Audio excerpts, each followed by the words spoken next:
neighbors is risky. Getting caught could be deadly. A couple moved in nearby. I added her on WeChat. Last night, after we finished, her husband suddenly returned. I hid under the bed, but shockingly, her husband was killed. The neighbor's husband, Dakang, killed her for reasons I don't understand. They hadn't had any suspicious conversations before she acted. Did Dakang know Xiaomei was seeing someone? I hoped Dakang wouldn't discover I was that man. Suddenly, my phone lit up. I nearly screamed. It was Dakang calling. Luckily, my phone was on silent. Trembling, I declined Dakang's call. I texted him, working late, in a meeting, busy. No worries. Wanted to grab dinner. When are you home? Let's rain check. Busy tonight. Eat with your wife. Another time. After sending that, my palms started sweating. Calling the police myself would be self-incriminating. I need a friend to report it for me.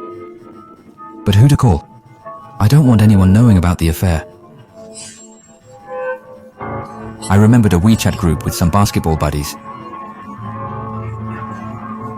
Then I heard Dakang on the phone. Baby, it's done. He's dead, but there's a problem. Lao Wang isn't home, maybe all night. I have their house code, but it's useless if he's out. I was shocked. Dakang was cheating too, and he somehow had my house password. I think he wants to frame me for the neighbor's death, but how could he set me up as the killer? At that moment, I secretly compiled the distress message and sent it directly to my group.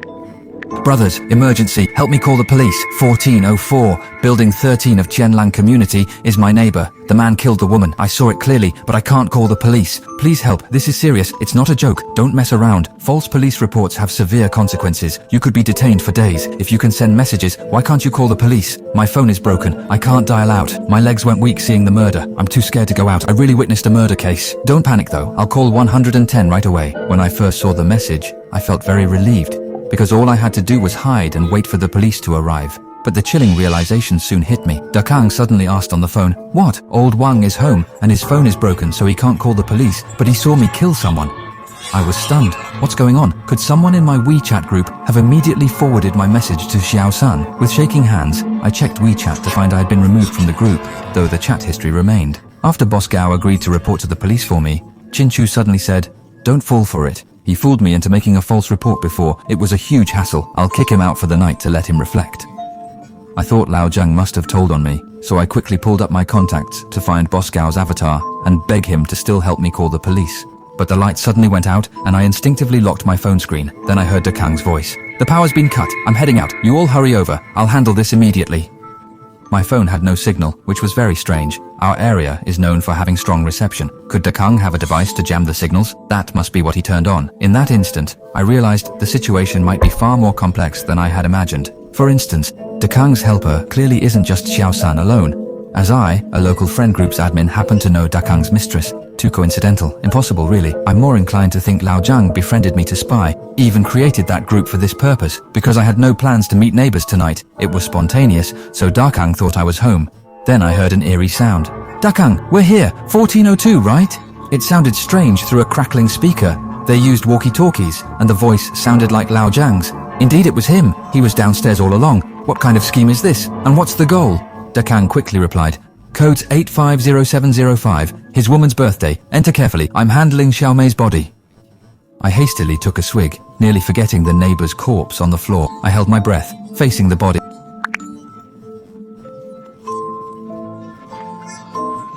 I kept an eye on my neighbor, ready to observe Dakang's movements at any moment. The light from outside reflected in, and my neighbor still lay there, eyes rolled back and tongue out. Suddenly, I wasn't sure if I was seeing things, but I swear I saw a glint in my neighbor's eyes. Dakang returned, about to drag the body away. Then walkie-talkie chatter came from outside. "Dakang, is there no one inside?"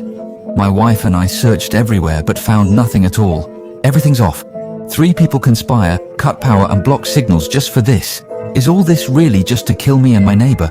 But what else could they want from me?" Dakang rushed out. I silently rolled across the floor, then heard him yelling outside.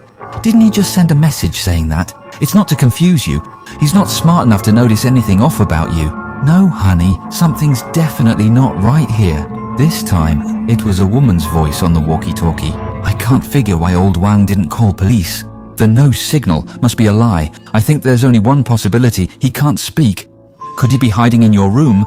Hearing this, I was shocked. I had to get out of here immediately. I looked around.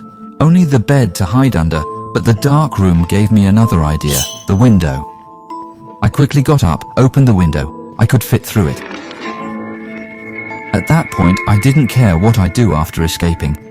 As they kept talking and returned to the room, I quickly climbed out. Luckily, there was a ledge outside. I closed the window and shuffled to the side. Now they couldn't see me from inside the room. 16 floors up, wind blowing, I looked down and my legs went weak. I heard Dakang rummaging in the room. I told the other speaker, but they said nothing. He's not in this room. Search carefully. Time's running out. It's almost midnight. Are they planning to kill me before midnight? What kind of deadline is this? More mysteries emerged.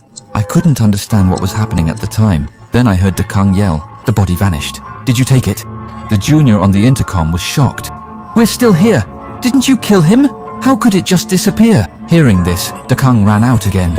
I quickly climbed back through the window, searching the bedroom for weapons. I ransacked the room, overturning furniture. I found a strange, worn-out black briefcase. I couldn't resist opening it. Inside were paper documents, some very old, like ancient artifacts. I saw a neighbor's photo on one paper. It was a hospital discharge record. It clearly stated the neighbor died a year ago from an unknown virus. Then, who have I been living with for months? I fled with the documents. I couldn't go home. I saw men in black, like government agents, enter my room on the home cameras. They seemed to be searching. This is from a video I downloaded. I felt off. I suspect I'm infected too. I just tried to peel off my own skin repeatedly.